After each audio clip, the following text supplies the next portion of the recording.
her man, and she said she wanted 3 kids, right? Yeah. She gets married, she wants 3 kids. All of a sudden, prior to marriage, gotcha. He agreed. She said, honey, I want 3 kids. Is that cool with you? He said, of course, baby, you want 3 kids. We're going to have 3 kids. She's married.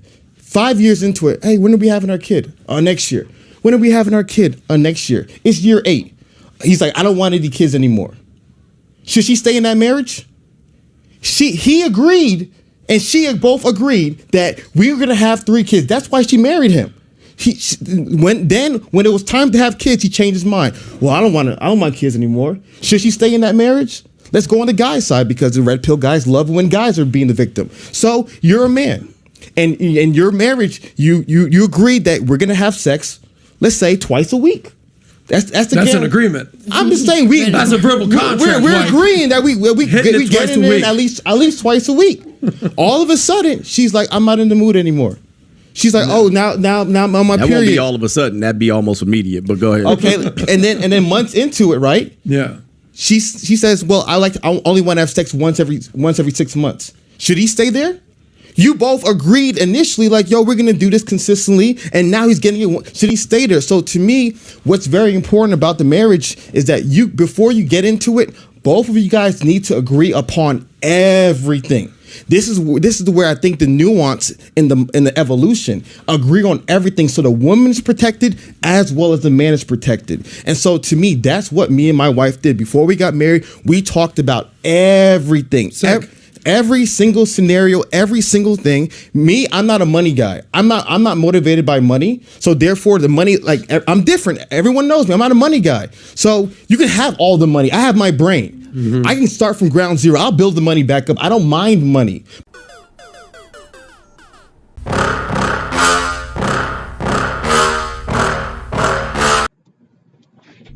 So women, we're more educated now. And Americans owe more than $1.5 trillion in student loan debt, and women reportedly hold around 2/3 of that debt. Women hold nearly 2/3 of the outstanding student debt at around $930 billion. Now, some presidential candidates are proposing solutions to fix the worsening debt problem. This proposal completely eliminates student debt in this country. I also found it interesting that 37% of women don't really understand the whole student loan payback system, but men, they understand it a little bit better. So you're going to pay for people who didn't save any money, and those of us who did the right thing get screwed. And the irony is that this is Elizabeth Warren, the woman who is getting $300,000 a year for teaching one course. How do you feel about these people here who show up to show their free speech, trying to censor you right now? The divorce rate in California is how much now? Statistics said 75%. So 75%. Every 13 seconds, there's a divorce in this country. 53% of marriages end in divorce. Second-time marriages end in a divorce rate of 62%. And third-time marriages, 73% failure rate. Married women are more than twice as likely as married men to take the first step towards divorce. The average litigated divorce costs $100,000 on each side, and it can take anywhere from 1.5 years to 3 years. If I said to you there's a 53% chance that we're going to get hit in the head with a bowling ball, you would either stay inside or at a minimum you would wear a helmet. So how do we prevent this? Never get a marriage license. And if a woman says that she's not going to marry you until you get a license, you know that's not the woman for you. How do you feel about these people here who show up to show their free speech, trying to censor you right now? Many women say they are finding it very hard to find a man who makes as much as they do. That the country's declining marriage rate is due to the lack of financially eligible bachelors. Researchers say they are seeing a trend of women dating down, which means, a man who, this is just the reality of it. So women, we're more educated now. We're going to hold off on the baby making. We're going to hold off until we get that great job, really career driven. And I don't think there's anything wrong with hoping that there's someone either on your level or higher than you. So before, right, it was okay when the man made more money to be the one to buy everything, to do, treat you and all this other kind of stuff. And now that you make more money, you can't be that one because you're dating down. I hate that. What is that? If there's a responsibility that comes with making more money, accept it. You wanted to make more money. You know, are you going to find many men out there that makes as much as you do? I can do bad by myself. Left to say. All right, time now. 5:11. Let's. My body, my choice. What happened? Where did all the men go? I'll be okay. I don't need no man in my life to make my day. I think if youngsters take the pill, sexuality will go out of control, and you can forget about love. I've had 2 abortions. I don't give a It's my body, it's my choice.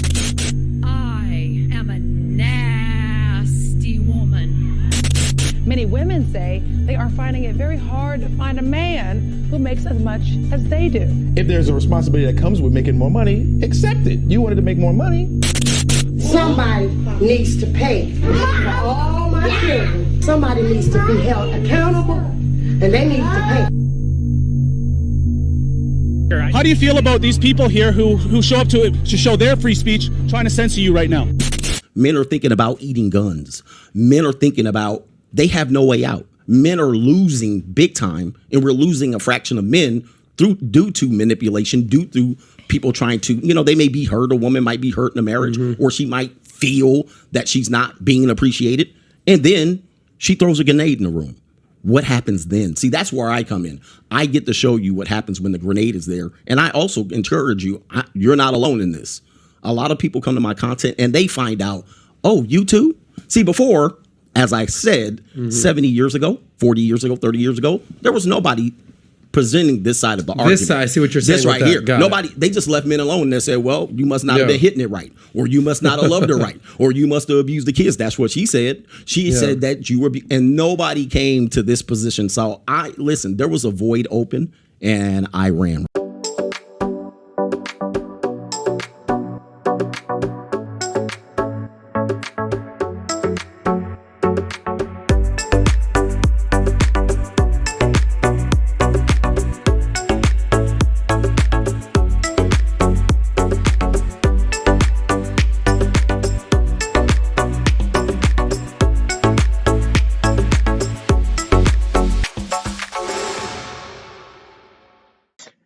Welcome, my friends, to RP Experience. Peace and love to my brothers and sisters out there. Today's video is going to be about... before I move on, don't forget to hit the like button. Give you a second to do that. And subscribe and share and turn on notifications so you know when I made a new video. Okay, today's video is going to be about round 2 between Hafeez and Coach Greg Adams on Marraige. Now, there was other people involved in this, but these was the two polar opposites that needed to have this showdown. And it was enjoyable to watch, even though I did not watch the whole 2 hours. I still have to, I think it's like a good 45 minutes. I still have to comb through or something. Plus, I want to be fair because I know other people did videos on this, and I don't know if they were slanted on one side or the other. But, like I will say, more on Team Coach Greg Adams' side. But Hafeez is not a bad guy. Plus, he is reasonably smart. Now, however, it was something that happened during this conversation that definitely went left. So I need to make sure I heard it right with him. But pretty much like that first clip right there. So Hafeez with that first one, yeah, we're going to get back to that. We're going to get back to that one. Anyway, I don't want this one to be as long as the other one. The other one was like 40 minutes. So I'm going to try to cut my talking down as short as possible. Anyway, without further ado, let's get with the conversation that they was still having. Talking about a prenup. You're talking about a set of rules, guidelines. What's this leverage you're referring to? Well, a lot of men, a lot of men are looking to be loved, right? So a lot of men, the transaction is always men give, women receive. So in this instance, once men do a lot of giving, they may sacrifice, they may risk things, but they're risking the little things that they have. They don't know what they're going to lose in the future, right? So by that point, they will probably avoid a prenup. They might say, I don't need a prenup. I don't have anything, right? And so he'll get married. He'll build some things. Once the commitment is made and once the investment is made, then he has something. So then when they say, well, you better love her right, you better screw her right, you better appreciate her right, and he says, well, it's still not working, she's not happy. Well, then he knows he can measure how much he's going to lose because he now has leverage, but the leverage is attached to a marital contract. And then at that point, he can say, well, I don't want to lose my 2 or 3 kids. I don't want to lose my house. I don't want to lose my car. He knows then, and also he has no protection. He didn't get a prenup because he didn't have leverage. This is what a lot of young men in their 20s don't understand because they don't know what they're going to lose. They can't measure it. Once you're 40 and you've accumulated things and you have leverage, you have position at a company, and a woman says, hey, I want to marry you, and you will know what you're going to lose. And at that point, you can make a conscious decision whether to engage in a state-funded marital contract. Yeah. That's leverage. Most men get married without the leverage. Did you have a prenup when you got married? I was married at 28, 27, engaged at 27, 28. So absolutely not. I did not have one. Nope. And if you ever get married again, would you get a prenup? I would advise Clearly, every man. I mean, listen, a prenup is somewhat of a protection. It's just something to fight over in court. If there's something to be there, she could just fight it, and now you lost on the money, right? But I did not. I would encourage men to do so if they want to do it. Allie, when you got married, did you have a prenup? No, and honestly, like just hearing you speak, I feel like you come from a place that obviously had a negative experience with stuff, or you kind of, I guess I can't imagine ever looking into a marriage, like even going into the thought of marriage, maybe because I was so young and I didn't have to, with so much like guardedness. I feel like going into a marriage and falling in love with someone, there's a little bit of a leap of faith there. And so sometimes when you make it too fictional, I don't know, I feel like for me, it would take a lot away. And maybe again, because I was so young, we were kids ourselves. We didn't have anything to protect, but I feel like maybe that mindset is what's quite toxic for people that aren't able to find love, is when you constantly live in that, well, she might screw me over, I got to protect this. Like, how can you ever fully let yourself like go and submit to just being in love and like letting that guard down? And I think the women have a lot to lose too. It's not just men, obviously. Right. But we don't speak from the women's perspective because we're men. Yes. But we also have to understand people go homeless over this. People lose their lives over this. This is serious. Yeah. It's like saying I joined the military and I was just hoping that I came out of the war not injured, not disabled, not ruined mentally. And then, I don't know why you would go over there and think that. Okay. There's a lot to dissect from here, and I was going to cut it sooner. But because a lot happened within a short amount of time there, I decided to address it all right here. Now, initially he was saying to protect himself or to instruct men to get more leverage to use like a prenup, even though that's... Once again, prenups only protect you but so much, and they still can be fought over in court, which will, still cost money. So, and I think depending on how she signed the thing or how she decided to play it, she can just wiggle on out of it anyway. It just will take like a little bit of time, and if she feels like going through the hassle. Now, the woman did not like the idea of a prenup, which I don't think no woman never likes the idea of a prenup. Look, I understand when you first get married, probably in your early 20s and stuff like that.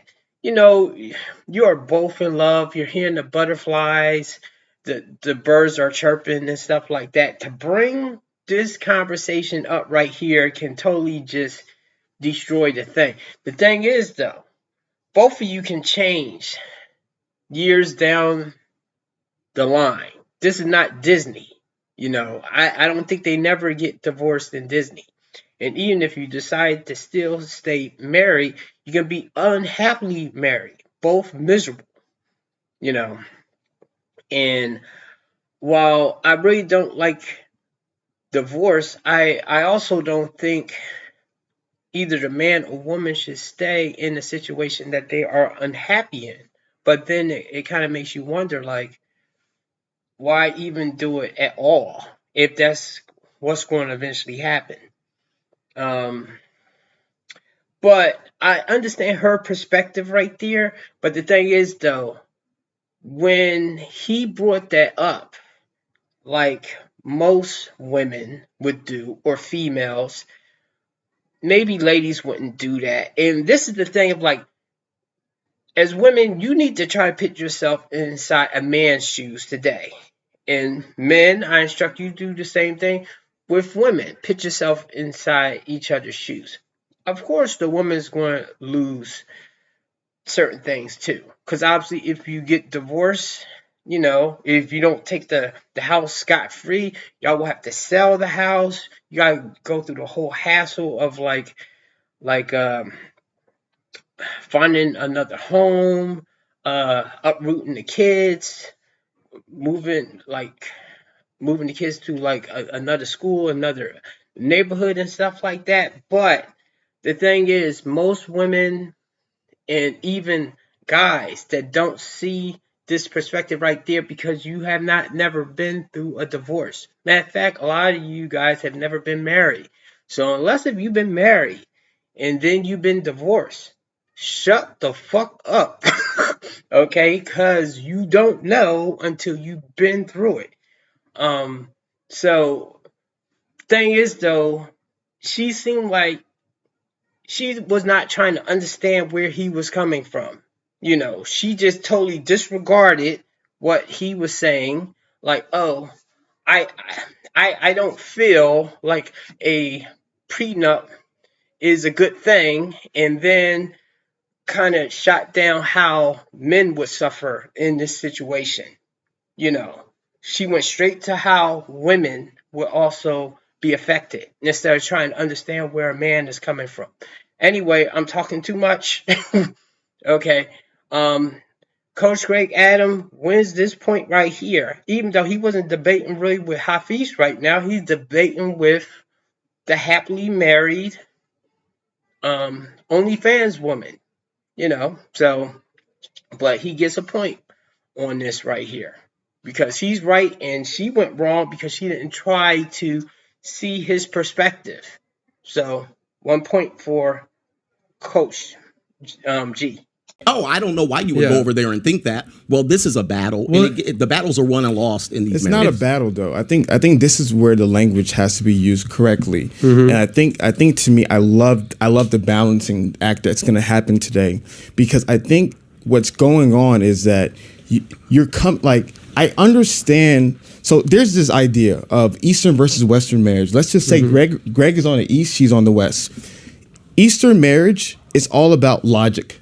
Does it make sense? Arranged marriages, right? Mm-hmm. Two families, two worldviews, two ideologies. Doesn't matter how you feel. It matters, does it make the most sense? They're the most successful, by the way, arranged marriages. We can talk about that in the future. Sure. Yeah. So Greg comes from that mentality of, if you're gonna get in this agreement, you need to write out the agreement clear as day. What does this entail? What does it get? If you leave, you get this. If you leave without this, you don't get nothing. Like, it's a very systematized business kind of contract, because it is a business contract. Because, and this is why when you were talking about the idea of like when men fail in marriage, they lose everything. That's wrong. No, I didn't say they lose everything, but they lose an awful lot. Let's stop. Yes. That's still wrong. Well, why is it wrong? Because let me tell you why. Because when men lose at anything in life, they lose a lot. You lose your job. Who's gonna come save you? If you screw your friends over, like, as a man, that's the name of the game. You lose, you're gonna lose a lot. You fail, you're gonna fail a lot. So I'm not saying that it's wrong, like marriage doesn't count. I'm saying marriage is a part of all the things as a man where you cannot get wrong, which is why I agree with the message that you're giving at times.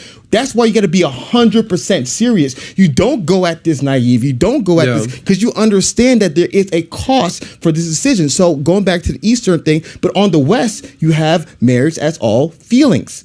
oh my gosh, we love each other. Oh, we don't, you know what? You make $1 million, I make a 10,000. We're gonna be together for the rest of our lives. Oh, you're this, you're that. Oh, your dad was an alcoholic. We'll never have any problems. Like, it's a very naive model, right? And that's why Western marriages have issues, because it's all feelings. And to me, which is why I love Adam, is about balance. How do we balance these two ideologies? Because to Ali's point, if it's all logic, it's boring. If it's all robotic, there's no passion, there's no excitement, there's no je ne sais quoi. It's just a dry thing that in the modern world, people don't want that, right? But if it's all feelings, there's no structure, there's no protection, there's no wisdom, there's no guidance. So I think it's a marriage of those two ideas to be able to create long-term solutions for long-term success. And that's why I just think sometimes when we come from too much leaning on one direction, either or, it becomes problematic. I believe he agreed with me, though. I thought he was disagreeing. Well, I was agreeing, yeah. What you talking about, Hafeez? Okay. At first, you lost me because I was about to take a point away from you with this one, but you made a nice recovery. I saw what you was trying to do. You was trying to give a long-winded answer of showing that you see both perspectives there. The thing is, though, you had to take a jab at Coach and at men in general, saying that men, if they lose their job or they go homeless, or they can't pay their bill or something, it ultimately falls on them and they are on their own. It's not like a pretty woman that you have like almost half the earth that comes to her rescue. The thing is that I didn't like with that statement that you was going on your little tantrum with, is that you are belittling, similar like she did, how men feel. This is why, you have a lot of men of like, I don't feel nothing. I just think. I'm logical. Because nobody cares how we feel. Nobody cares what we are going through. You even showed that with that thing that you were saying, even though it's true, but it shouldn't be like that to that extent. This is why some guys are feeling hopeless. This is why some men are committing suicide, jumping off bridges. Some of them snap and hurt other people. There's a video that I don't know if I can find, that a guy got married twice and divorced twice, and on his second divorce, he snapped and he deleted that wife, which I think that his second one was an Asian one. He deleted her. I forget if he did that to the kids too, but I know he deleted her, and then he went to his previous baby mom and deleted her. And I don't know if he hurt the kids too. I wanted to find that video. That got lost. I really wanted to cover that, but I had too much other things that I had to do. Because of stuff like that right there, men need to not be as alone that they are. This is why maybe that needs to change in society to a degree. Anyway, the thing that you came up with, having the marriage pact agreement thing, I think that's a good thing. That's a smart thing on your part. Because of that, I'm giving you a point. Almost, I'm tempted to just give you a half a point, because I don't like where you went when you was talking, but I guess you was just trying to explain that you kind of see where she's coming from and you see where he's coming from, but you want to meet in the middle. I just don't know why you took that jab at men, though. So anyway, let's keep going. What I personally believe is something which I did research about this, called a marriage contract. You may not like this, but please give this to me. How many kids do you have? 3. So let's say Ali married her man and she said she wanted 3 kids, right? Yeah. She gets married, she wants 3 kids.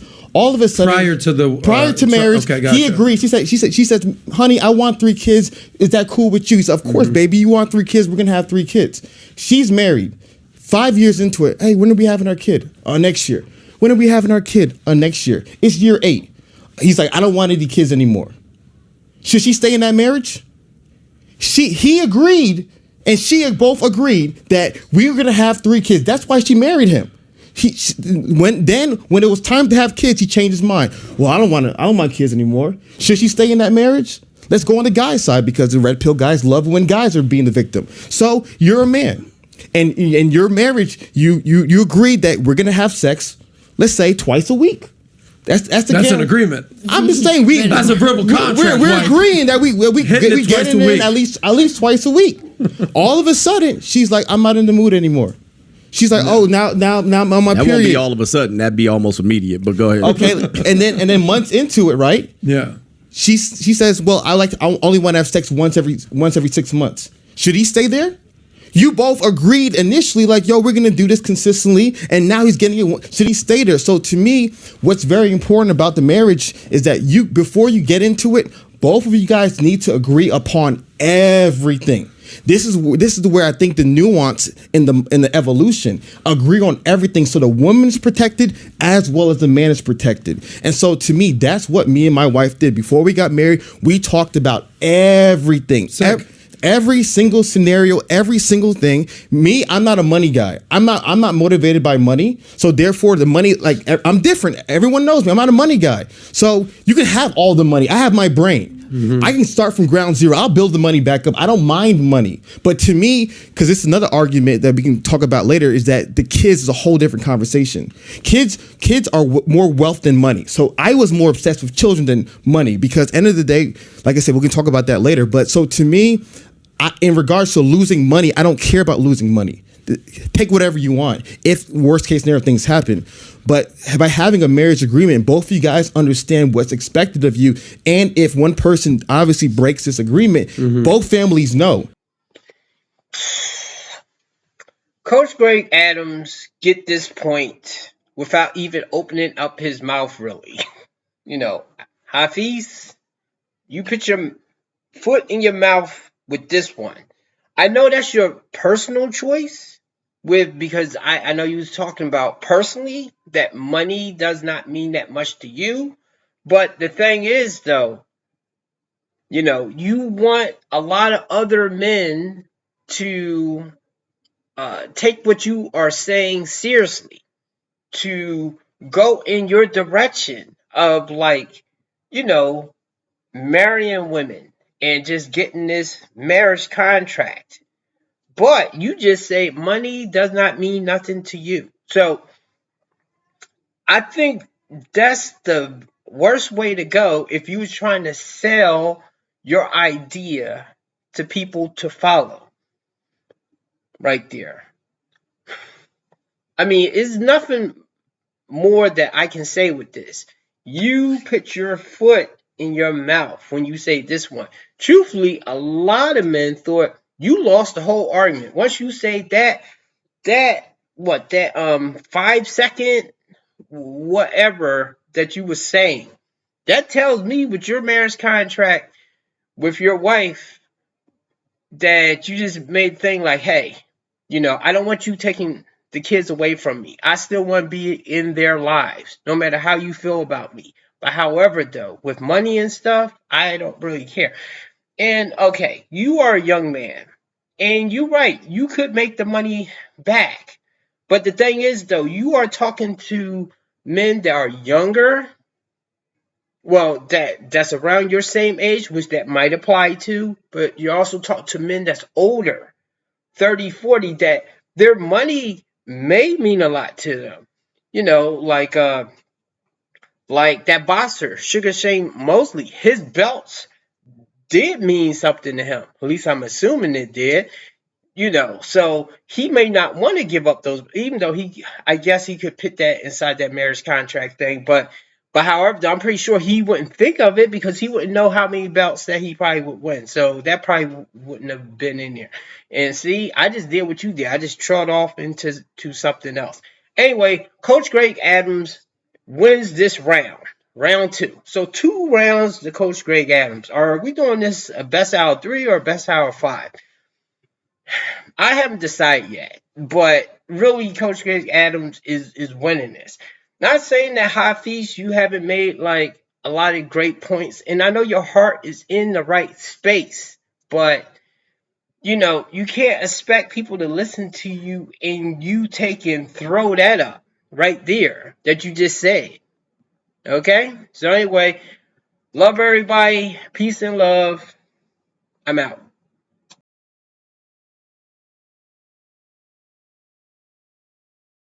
I looked at it as I have an ATM between my legs, and I'm just using it. All I got to do is put my card in, and that's it. And put the PIN number, and boom, money just comes right.